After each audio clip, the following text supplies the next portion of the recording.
Me 29 nëntor të vitit 2024, të gjitha autoritetet zbarkuan në fshatin Varak të Zubin Potokut. Kjo pasi një aset i rëndësishëm infrastrukturës jetike të shtetit ishte sulmuar.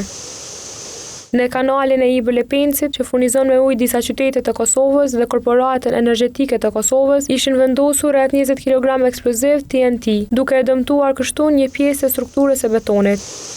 Autoritetet për këtë vepër kishin arrestuar 10 persona pas hetimeve, ndërsa në paraburgim ishin dërguar vëllezërit Dragisha dhe Jovan Vicentjević, që janë 2 nga 3 të akuzuarit. E pas më shumë se një viti, Prokuroria Speciale ka ngritur akt akuzë ndaj vëllezërve Vicentjević dhe I.D. Ata akuzohen për veprat penale, rrezikim i rendit kushtetues me shkatrimin apo dëmtimin e instalimeve dhe pajisjeve publike. Hetimi për këtë rast është kryer në bashkëpunim me partnerët evropian. JV dhe DV akuzohen se lëndë shpërthyje se kanë aktivizuar përmes një çante të cilën e kishin lidhur me litar në një shtyllë betoni, ku si pasojë është dëmtuar rënd struktura betonit të kanalit Ibër Lepenc, është shkaktuar ndërprerje e furnizimit me ujë të peshëm, është rrezikuar prodhimi i energjisë elektrike dhe ndërmarrjes së Ibër Lepenc. Dëmi ndaj kanalit Ibër Lepenc vlerësohet të jetë në rreth 376.000 euro.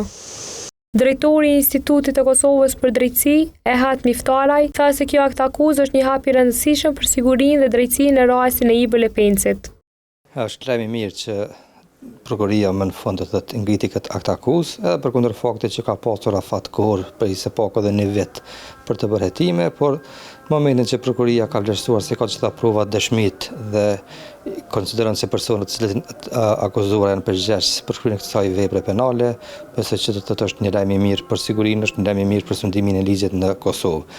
Çka është më rëndësi, tjetër është fakti që të shpresojmë që prokuroria me faktet provat që i ka mbledhur dhe që janë pjesë akt akuzës, ta sigurojë një përfaqësim të denj pranë gjykatës, në mënyrë që të zbardhet e vërteta e plot lidhur me sulmin në Ibër Lepenc, duke marrë përpas faktin që për këtë sulm kishim deklarata nga ambasadorët amerikanë si në Prishtinë, ashtu edhe në Beograd, dhe thirrjet e tyre për do të thotë një proces të drejtë, pavarur dhe të paanshëm.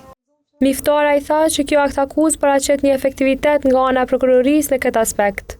Prokuroria 1 vit pas ndodhjes së këtij rasti ka ngritur akt akuzë, besoj që do të thotë është një lloj efikasiteti, është një lloj efektiviteti në punën e tyre, çka është më rëndësi tani është ajo që të kemi një përfaqësim të duhur në gjykatë dhe të zbardhet e vërteta përmes një aktgjykimi meritor nga ana e gjykatës shkallës së parë. Dragisha dhe Jovan Vicentjević dhe I.D. akuzohen gjithashtu edhe për veprën armbajtje pa leje, ndërkohë që Jovan Vicentjević akuzohet veçmas edhe për spionazh.